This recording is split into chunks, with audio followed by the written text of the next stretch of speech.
5장 1절부터 15절 말씀을 통해서 빌라도의 법정에 서신 예수님이라는 제목으로 하나님 말씀을 상고하겠습니다. 빌라도의 법정에 서신 예수님. 오늘 본문은 예수님께서 빌라도의 법정에 서신 것과 예수님께서 십자가 판결을 받으신 내용이 이 본문의 내용입니다. 우리가 먼저 생각해 볼 것은 예수님께서는 우리 14장 말씀을 통해 보면 벌써 대제사장들 안나스 또는 가야바 이런 사람들에게 신문을 받으셨습니다. 그리고 이제 그들에 의해서 판결을 받았습니다. 우리가 잘 아는 대로 그는 죽는 것이 마땅하다. 자기를 메시아라고 하니 죽는 것이 마땅하다 하고 그들이 판결을 내렸습니다. 대제사장들과 또 서기관들 또 산헤드린 공회에서 그런 판결을 내렸습니다. 그러면 사형 판결을 내리면 끝이잖아요. 이제 가서 판결을 하면 되겠는데 형을 집행하면 되겠는데 왜 갑자기 주님께서 빌라도의 그 법정에 빌라도에게 넘겨지고 그 법정에 서셨는가 하는 거죠. 아마 이거는 우리가 잘 아는 대로 유대인의 그 정치 구조, 당시에 이스라엘의 정치 구조를 이해하면 되겠습니다. 오늘도 우리나라도 뭐 어떤 판결을 내리면 바로 갔다가 어떤 형을 내리는 게 아니잖아요. 뭐 1심, 2심, 3심 더 중요한 건 뭐 헌법재판소 뭐 이런 거 우리 뭐 별로 전에는 관심도 없었는데 우리나라도 그런 정치적인 문제 때문에 우리가 많은 이렇게 관심이나 집중을 가지게 된 것처럼 당시의 그 유대의 정치 구조가 어떻게 되었는지를 생각해 보면 되겠습니다. 당시 이스라엘은 로마 제국, 팍스 로마나 그러는데요. 로마 제국의 그 평화. 그래서 이런 구호 아래서 세계를 정복하고 있던 로마 제국의 식민지였음을 우리가 알 수 있습니다. 그런데 그 로마 제국은 자기들이 정복한 나라들을 보다 효과적으로 다스리기 위해서 식민지를 그 지역의 어떤 상태에 따라서 자치권을 부여하고 그들에게 정치력을 행사를 했습니다. 어떤 곳에는 직접 그 총독을 보내서 관할하는 그런 지역도 있고요. 아니면 왕을 세워서 그 지역을 다스리기도 했습니다. 우리가 잘 아는 대로 빌라도 총독 또는 우리 예수님께서 탄생하실 때에 그 수리아의 구레뇨 총독, 누가복음 2장에 보면 예수님께서 총독 구레뇨가 그 수리아의 총독 되었을 때 예수님께서 탄생하셨다. 그런 내용이 기록되어 있습니다. 아마 여기 지금 이스라엘도 그런 형태 때문에 자치권이 어느 정도 주어졌지만 문제는 뭐냐면 사형 판결과 같은 중요한 그런 것들은 가히 그냥 산헤드린 공의회나 어떤 그 자치권 안에 포함시키지 않고 최종적으로 당시의 로마 총독이나 로마 황제의 어떤 그 최종적인 승인 이런 것으로 이제 판결을 받아야 했음을 우리가 알 수가 있습니다. 자, 그 내용을 보면 먼저 본문에는 드러나 있지 않지만 누가복음 평행 본문에는 이제 예수님께서 빌라도에게 갔을 때에 이제 대제사장들, 여기 대제사장들 그랬는데 사실은 대제사장은 한 명이죠. 그런데 이제 아마 여기는 이제 자기들 나름의 대제사장들을 마음대로 막 세우다 보니까 대제사장들이라는 복수 형태로 쓰여짐을 우리가 볼 수가 있습니다. 대제사장들이 예수님을 고소한 내용을 보면 세 가지로 고소를 했습니다. 하나는 예수님께서 민간을 선동해서 반란을 일으키려 한다. 이렇게 주장을 했고요. 또 다른 하나는 예수님께서 로마 황제에게 세금을 바치지 말라고 했다. 뭐 이런 주장을 했습니다. 마지막으로 고소한 내용은 예수가 그를 자칭 왕이라고 했다. 이런 목록으로 예수님을 지금 빌라도에게 로마 법정에 이렇게 고소하게 된 것이죠. 사실은 산헤드린 공의에서 예수님을 사형 판결을 내린 것은 그가 신성모독의 죄, 자신이 메시아다, 하나님의 아들이다, 뭐 이렇게 얘기했기 때문에 그를 죽여야 한다 하고 사형 판결을 내렸지만 로마의 총독에게 가서는 그런 얘기는 다 뭐 뒤로 다 집어치우고 예수님을 마치 정치범으로 이렇게 예수님을 고소하기 시작하는 것이죠. 반역죄로. 예를 들어 종교적인 문제라면 종교적인 문제는 너희들이 알아서 해결해라. 내가 종교 문제까지 해결해 주는 사람이 아니지 않느냐. 뭐 이러면서 이제 총독 빌라도가 이제 판결을 내리지 않고 유보, 모르겠다, 너희들이 알아서 해라, 이럴 수 있지만 지금 고소한 내용이 어떤 내용이냐면 정치적인 내용임을 알 수가 있습니다. 민간을 선동했다. 사실은 예수님이 민간을 선동한 것은 아니죠. 오히려 그들에게 국가의 법을 따르고 황제에게 순종할 것도 가르친 걸 보면 예수님께서는 분명히 민간을 선동한 사람이 아닙니다. 로마의 황제에게 세금을 바치는 문제에 있어서도 하나님의 것은 하나님에게, 가이사의 것은 가이사에게, 이런 말씀으로 가르쳤잖아요. 그러니까 어떻게 보면 예수님을 정치적인 문제로 묶어서 예수님을 사형 판결을 내릴 수 없다라는 것을 잘 알 수가 있습니다. 마지막으로 유일하게 할 수 있는 것은 네가 유대인의 왕이냐 할 때 예수님께서 그렇다 그랬잖아요. 여기 유대인의 왕이라는 것은 뭐 로마 황제가 세워준 유대인의 왕이 아니라 여기는 영적으로 하나님께서 이스라엘 민족을 택하시고 또 하나님께서 은혜를 주신 그 하나님의 나라의 왕이라는 것을 예수님께서 분명히 말했잖아요. 네가 속한 나라, 또 예수님께 속한 나라가 분명히 다름을 빌라도에게 말한 걸 보면 이 사실 세 번째 자칭 왕이라고 고소했던 문제도 예수님께 사실은 걸릴 문제가 아니었습니다. 그런 까닭에 빌라도도 예수님의 제목을 찾지 못했어요. 여기 고소한 내용이 다 거짓 고소이거나 오해하거나 잘못된 부분에 있어서 빌라도에게 고소했기 때문에 빌라도는 그냥 놓아주고 싶은 마음이 그 마음에 있었겠죠.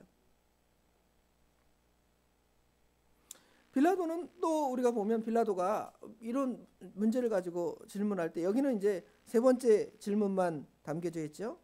어떤 질문이냐면 빌라도가 뭐라고 묻냐면 빌라도가 묻되 내가 유대인의 왕이냐 할 때 예수께서 대답하여 이르시되 내 말이 옳도다 한 대답밖에 빌라도에게 하지 않았습니다. 그러면서 이제 빌라도는 계속 질문을 하면서 다른 어떤 그 예수님의 변명, 저들이 고소한 내용, 이거 아까 첫 번째 두 번째 얘기했잖아요. 나 그런 말 한 적 없는데요. 하나님의 것은 하나님에게 하라고 그랬고요. 가이사의 것은 가이사에게 하라고 했습니다. 내가 누굴 민간인들을 선동하거나 내가 어떤 나라를 세우겠다 그러지 않았습니다 하고 예수님이 변명을 했으면 빌라도도 어떻게 해요? 어쩔 수 없다, 니네들이 알아서 해결해라, 가라, 그러고 끝나든지. 우리가 그 사도행전에 보면 바울 사도가 매를 많이 맞잖아요. 예수님도 매 몇 대 때리고 그냥 놓아줄 수도 있는 그러한 문제였기 때문에 빌라도는 그런 방식으로 해결하기를 원했습니다. 그러나 예수님은 아무 대답이나 변명도 없으니까 빌라도가 여기 5절 끝에 보면 놀랍게 여기는 장면이 기록되어 있습니다. 그리고 이제 6절부터 8절에는 유월절 명절의 전례를 따라서 제수 한 사람을 놓아주는 관례가 지금 유대 지역에 있습니다. 아마 종교적인 자치권을 주었기 때문에 그 종교적인 그 자치권 안에서 지금 이렇게 사람을 사면하는, 우리나라도 보면 대통령 뭐 취임한다 아니면 국경일 3.1절이나 광복절 되면 사면하잖아요. 뭐 예를 들어 뭐 큰 죄를 범한 사람들은 모르겠지만 작은 죄를 범한 사람 딱지 끄는 거, 그거 다 무슨 벌 좀 먹은 거 다 삭제. 또 아니면 정치범 중에서 뭐 이렇게 좀 약간 사면해서 놓아주고 그런 경우도 있습니다. 그런 관례를 따라서 지금 유대인들에게는 명절 유월절이 되면 백성들이 요구하는 거예요. 이 사람은 놓아줘야 됩니다 하는 그런 관례를 따라서 놓아주는 관례가 있어서 지금 한 사람이 등장을 합니다. 지금 한 사람은 예수님이겠고요. 또 다른 한 사람은 밀란을 꾸미고 밀란 중에 살인하고 체포된 사람 이름이 뭐예요? 바라바입니다. 바라바라는 두 사람을 세워놓고 둘 중에 하나를 이제 놓아줘야 되겠다 이런 생각을 누가 가졌습니까? 빌라도가 가진 것 같아요. 근데 이제 우리가 두 사람의 제목을 생각을 해보면 밀란을 꾸미고 밀란 중에 살인한 바라바, 또 우리 예수님, 죄 없으신 예수님, 이렇게 두 사람을 놓고 누구를 풀어줄까? 그러면 많은 백성들이 누구라고 얘기할 것 같아요? 예수님을 놓아줘야 됩니다. 예수님 무슨 죄가 있습니까? 그는 우리 선지자고 하나님의 귀한 말씀을 가르치는 분입니다. 이렇게 아마 대답할 것이 아닌가 하는 생각이 들어서 빌라도가 그런 어떤 종교적인 문제에 휩싸이기 싫으니까 이렇게 그 유대인의 관례를 생각한 것 같아요. 어떻게 보면 그 빌라도 입장에서 보면 두 죄인이죠. 한 분은 예수님, 한 분 바라바. 그 죄가 가히 비교할 수가 있습니까? 비교할 수가 없지요. 실제로 정치범이잖아요. 밀란을 꾸몄으니까 정치범이겠죠. 그 다음에 살인한 이런 죄까지 범한 바라바. 예수님은 뭐 정치범이라고 말은 하지만 실제로 그 정치적으로 반역한 내용이 구체적으로 있지도 않아요. 그럼 당연히 그래야 되는데 지금 문제는 뭐냐면 대제사장들이 사람을 고용합니다. 여기 11절에 보면 그러나 대제사장들이 무리를 충동하여, 오늘날로 말하면 뭐 간제데모 뭐 이런 거겠죠. 여론 막 조작 뭐 이런 거 해가지고 누가 더 나쁜 놈이에요? 예수님을 더 나쁜 놈으로 만들어서 예수님을 이제 십자가에 못 박으세요. 십자가에 못 박아야 됩니다. 그 사람은 죽일 놈입니다. 하면서 예수님을 이제 십자가에 못 박는 그런 십자가의 판결을 내린 장면이 여기 15절까지 계속되고 있습니다. 그럼 여기서 우리가 두 가지를 생각해 볼 수 있는데요. 하나는 판결을 내릴 때 여론이나 어떤 사람들의 목소리에 휩쓸려서 판결하는 거, 오늘날도 많은 일이, 그런 일이 세상에서 일어나잖아요. 그런데 그런 판결이 그 사건의 정황이나 사실에 입각해서 정확하게 판결해야 함에도 불구하고 빌라도는 거기에 휩싸여서 많은 사람들이 예수님을 못 박으라니까 예수를 못 박고 저 바라바를 놓아주세요 하는 그런 소리 지름, 여기 13절에서 소리 지르잖아요. 그런 것에 따라서 판결을 내리는 거예요. 그래서 15절에는 빌라도가 무리에게 만족을 주고자, 목소리 큰 사람이 이긴다, 세상에도 그렇잖아요. 목소리 큰 사람들이 예수님을 못 박으라고 하니까 그 목소리 큰 사람들에게 만족을 주고자 해서 바라바는 놓아주고 예수님을 못 박는 그런 판결을 내립니다. 오늘도 마찬가지입니다. 이거는 꼭 어떤 정치적인 문제뿐만 아니라 어떤 일의 옳고 그름을 판단하고 구별할 때에 그냥 목소리 큰 사람의 주장 그걸 듣고 그 사람 말이 맞나 보다, 그런 것이 아니라 이 사람이 이런 얘기하고 저 사람이 저런 얘기를 하면 다 들어보고 이 말이 맞구나 하고 옳은 판결을 내려야지, 그냥 들어보지도 않고 나랑 친한 사람, 그렇죠? 내 선입견을 따라서 그냥 판단해버리고 그 사람은 나쁜 사람, 이 사람은 좋은 사람, 이런 식으로 판결하는 것은 하나님의 선한 뜻이 아님을 생각해 볼 수가 있습니다. 또 다시 생각해 볼 수 있는 건 뭐냐면, 두 번째로 바라바와 예수님을 비교하는 것입니다. 우리는 바라바 정말 나쁜 놈, 예수는 죄 하나도 없으신 분, 억울하다, 뭐 이런 식으로만 생각을 해 볼 수가 있습니다. 그러나 중요한 것은 우리가 바라바와 같은 존재라는 것이죠. 바라바가 지금 사실은 바라바가 사형 판결을 받고 예수님이 놓아져야 되잖아요. 그런데 그 바라바는 아주 나쁜 놈이야, 뭐 신창훈 같은 놈이야, 옛날로 말하면, 그렇죠? 아주 뭐 사람 많이 죽인 연쇄살인마야, 그렇게 생각하고 우리는 어떤 사람으로 생각해요? 거룩하고 착하고 의롭다고 생각을 합니다. 그러나 그러지 않습니다.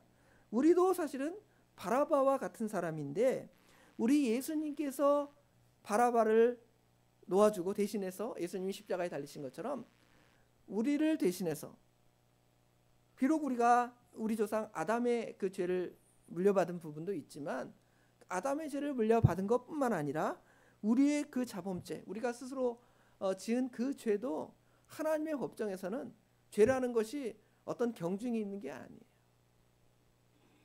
사람의 세상 법정에서는 어떤 죄가 크고 어떤 죄가 사형죄고 어떤 죄는 그냥 벌금 얼마 내고 끝나는 그러한 죄의 경중이 있지만 하나님의 법정 앞에서는 죄는 다 똑같습니다.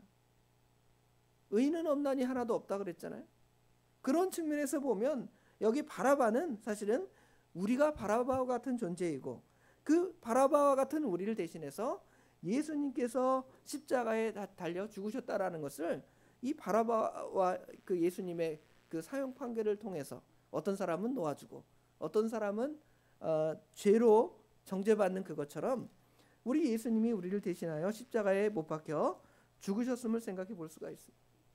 예수님의 억울한 죽음 그것보다 예수님께서 바라바와 같은 우리를 대신하여 십자가에 죽으셨다라는 그것을 바로 깨닫는 것이 훨씬 중요하다는 것이죠. 사실은 어떤 사람이 아주 치명적이고 악한 죄를 범하였을 때 그 사람은 왜 그런 죄를 범하고 우리는 왜 그런 죄를 범하지 않는가? 우리는 신창원과 같은 죄를 범하지 않는데 왜 신창원은 그런 죄를 범했는가를 생각해 보면 신창원이 더 나쁜 죄인이라 그런 것이 아니라 우리는 하나님께서 붙들어 주셔서 그런 죄를, 성령 하나님께서 붙들어 주셔서 그런 죄를 짓지 않도록 은혜를 베풀어 주신 것뿐이지, 우리도 만약에 하나님께서 붙들어 주지 않으면 그 신창원과 같은 죄인보다 어떤 죄를 범할 수 있어요? 더 큰 죄를 범할 수 있다, 이걸 깨닫는 거예요. 그리고 그 죄인도 누가 대신하여 죽으셨다는 것입니까? 예수님께서 대신하여 죽으시고 사형 판결을 받으셨다라는 것을 이 말씀을 통해 우리가 깨달아야 돼요. 그렇다면 우리는 그 사건을 통해서 깨닫는 것이 예수님께 감사하는 것밖에 없어요. 감사합니다. 우리가 어찌 그 은혜를 감사하지 않을 수 없습니까? 어찌 그 은혜를 보답하지 않아야 하겠습니까? 당연히 보답해야 하지 않겠습니까? 그런 구속의 은혜를 날마다 찬송하는 그런 삶을 살아야 돼요. 하나님을 사랑하는 것이죠. 우리 주일에 전 우리 인격을 다해서 하나님을 사랑하라고 그랬는데 하나님이 무엇을 사랑하겠습니까? 하나님께서 우리를 창조해 주시고 우리에게 일반 은총 베풀어 주신 것도 당연히 하나님께 찬송해야 되겠죠. 그러나 우리가 특별하게 하나님께 감사하고 하나님을 사랑하는 이유는 우리를 영원한 죄와 사망에서 구원해 주셨음을 알고 감사하고 찬양하고 그 하나님을 사랑하는 거예요. 우리 마음과 뜻과 정성 모든 걸 다 하나님 사랑하라 그랬잖아요. 그렇죠? 그러면 그것을 어떻게 합니까? 또 그것을 우리 자녀들에게 가르치라 그랬잖아요. 예수님의 구속의 은혜를 가르치고 그것을 믿지 않는 사람들에게, 믿음의 후손들에게 계속 선포하는 거죠. 그리고 그 하나님의 말씀을 우리 마음 가운데 두어서 또 어디서든지 그 하나님 말씀을 순종하는 삶, 그 삶을 우리가 살아가는 것이 어떻게 보면 오늘 빌라도의 법정에서 우리 대신 사형 판결을 받으신 그 예수님의 그 구속의 은혜를 감사하는 삶이 될 것입니다. 오늘 하루도 그런 삶을 살아가는 저와 우리 도봉의 모든 성도들이 되시길 주님의 이름으로 축원합니다. 기도하겠습니다. 아버지 하나님, 은혜와 사랑을 진심으로 감사합니다. 우리도 하나님의 은혜가 아니면 빌라도처럼 잘못된 판결을 내릴 수 있고 또 바라바처럼 더 큰 악을 행할 수도 있는 그러한 존재들인데 하나님께서 저희들 사랑하셔서 그릇된 판결이나 또는 아버지 하나님 큰 죄악 가운데서 그 죄악을 행하지 않고 믿음을 따라 살아갈 수 있도록 은혜를 주신 아버지 하나님, 은혜와 사랑을 진심으로 감사합니다. 뿐만 아니라 우리가 그런 죄악을 범하였다 할지라도 예수님께서 우리를 대신하여 십자가에 못 박혀 죽으신 그 핏값으로 우리를 죄와 사망에서 구원하여 주신 하나님의 심판대 앞에서 너는 죄가 없다고 인정받게 해주신 은혜와 사랑을 또한 진심으로 감사합니다. 그러나 우리 삶을 돌아보면 하나님께 감사하는 그것보다 여전히 죄 가운데 살아갈 뿐만 아니라 외적으로 육신적으로 당하는 그 어려움 때문에 하나님께서 우리에게 주신 그 구속의 은혜와 사랑을 잊고 살아가는 저희들에게 말씀을 통하여 무엇이 우리에게 주신 가장 큰 은혜인지를 다시금 깨닫게 하시고 그 말씀에 서게 하시고 그 마음으로 하나님을 사랑하고 예수님을 사랑하고 교회를 사랑하고 믿음 가운데 살아가게 하신 아버지 하나님 감사합니다. 이 예수님의 사랑을 많은 사람들에게 선포하고 우리 자녀들에게 가르칠 뿐만 아니라 또 우리에게 주신 말씀들 그 말씀들을 순종해 나아감으로 말미암아 하나님께서 우리에게 허락하신 모든 신령한 복들을 날마다 누리며 살아가는 저희들이 될 수 있도록 우리 하나님 도와주시옵소서.